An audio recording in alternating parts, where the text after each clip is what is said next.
और सावन महीने में प्रयास करो कि एक वृक्ष बेलपत्री का जरूर लगाया जाए। करोगे प्रयास? पक्का करना चाहिए। सावन महीने में एक वृक्ष बेलपत्री का जरूर लगाओ और उस वृक्ष की देखरेख भी करो जिससे वो वृक्ष बड़ा हो जाए। ऐसा वृक्ष मत लगाना कि तुमने लगाया और 4 दिन बाद बकरी खा जाए। फोटो तो अपना खिंच जाता है पेड़ के साथ और पेड़ को खा जाती बकरी। वो फोटो कोई नहीं खींचता कि पेड़ बकरी खा गई। फोटो वो खिंच जाता कि हमने पेड़ लगाया, हमने वृक्ष लगाया, वृक्षारोपण हुआ। पर वृक्ष लगाओ, मना नहीं है, पर वृक्ष लगाने के साथ में एक प्रण होना चाहिए कि उसकी रक्षा भी हम करें, उसकी रक्षा भी करें।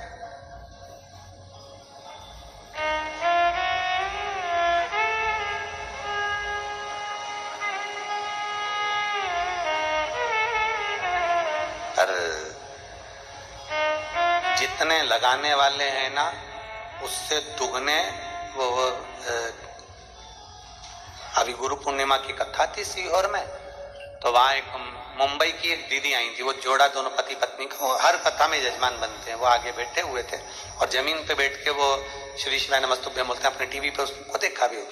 वो दोनों पति पत्नी का नियम है कि कम से कम सावन महीने में या अन्य समय पर वो कम से कम 15 से 20 पेड़ उसको लगाने का प्रयास कर, तो बड़ा करने का प्रयास कर।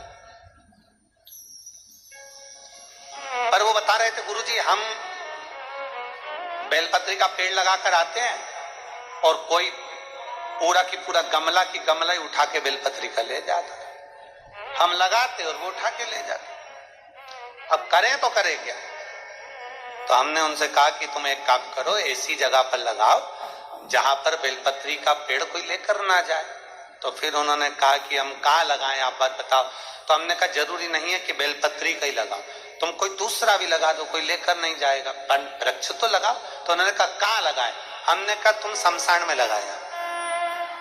अब मां कौन लेने जाएगा?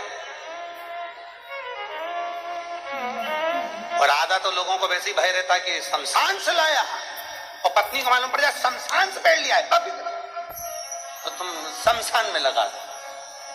पृथ्वी हरी भरी हो, कहीं पर भी हो, पर ये पृथ्वी हमारी प्रकृति, हमारे पूरा पृथ्वी, पूरा भूमंडल हरा भरा हो, ऐसा नियम बनाना चाहिए कि पृथ्वी के साथ प्रयास एक वृक्ष जरूर लगा। जितना जितना वृक्ष लगता है ना उतना उतना जल बढ़ता है। पृथ्वी का जो जल कम हो रहा है ना, उसका कारण केवल ऐसा ही है कि वृक्ष नहीं है। वृक्ष कटते गए, जल कम होता गया, इसलिए वृक्ष लगाना जरूरी है। एक बेलपत्री के वृक्ष के नीचे से भी अगर कोई भूलवश निकल कर चले जाता है, हजारों अश्वमेध यज्ञ का फल उसके खाते में प्राप्त हो जाता है। हजारों अश्वमेध यज्ञ का पुण्य फल उसे।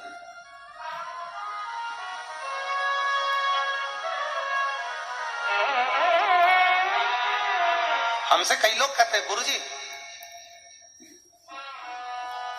कोई शिव भक्त बोल देता है तो उसकी वाणी प्रबल क्यों हो जाती है, प्रखर क्यों हो जाती है, क्यों?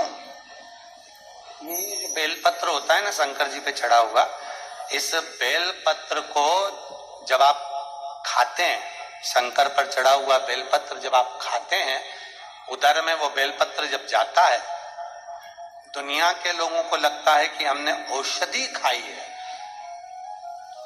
पर लिंग पुराण, नर्मदा पुराण, ब्रह्मवैवर्त पुराण, स्कंद पुराण का काशी खंड और शिव महापुराण कहती है, एक बेलपत्र जब हमारे उदर में जाती है तो ये मान कर चले कि हमारे हृदय में पूरे समय शंकर का निवास रहता है और शिव हमारे साथ चलता है हर पल, हर घड़ी, हर क्षण।